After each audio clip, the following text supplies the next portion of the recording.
most model framework which exists today for AI has these 8. Actually, there are 9. I sum up them in 8. These 8 things. So I'll be presenting one by one to them, and I'll be giving my critique on that. तो पहली चीज वो बोलते हैं कि AI should respect human autonomy and ensure informed consent for data use. तो problem ये होता है कि जब AI के अंदर एक इनहेरेंट कैपेबिलिटी है कंसेंट को मैन्युफैक्चर करने की, तो एक ऐसे एजेंट जो कि इनहेरेंटली, वो ये नहीं है कि मैंने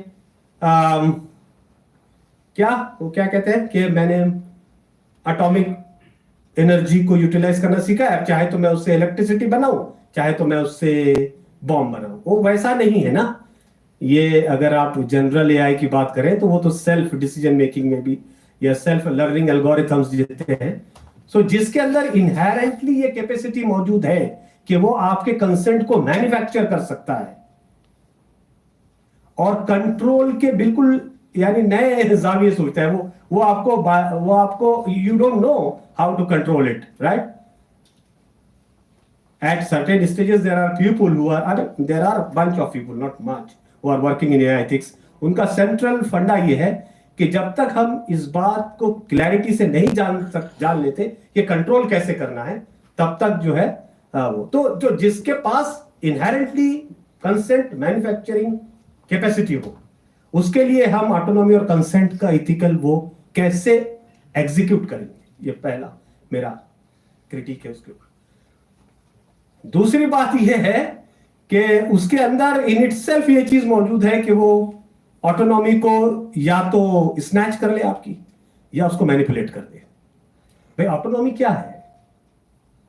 आप किसी भी एंगल से ऑटोनॉमी को डिफाइन कर ले, लेकिन फंडामेंटली एआई के अंदर वो बात है कि वो आपकी ऑटोनॉमी को एट द हाईएस्ट स्टेज छीन सकता है या ऑप्टिमिस्टिक वे में मैनिपुलेट कर सकता है।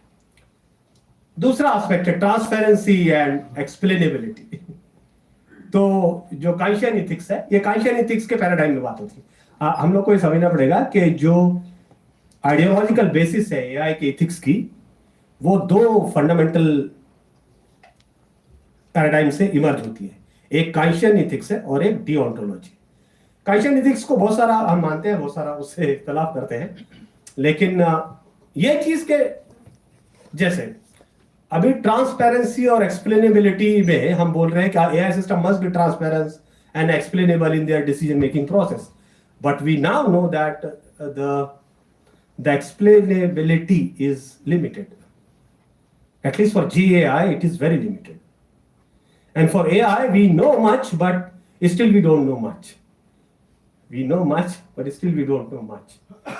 So ये पूरा है। इसी तरह पेटेंट रिजीम है ना, वो पूरा जैसे अभी जो एआई है, अगर उसकी ट्रांसपेरेंसी के ताल्लुक से बात करें तो बहुत सारा कंप्लीटली पेटेंटेड है, कंप्लीटली कंट्रोल्ड है।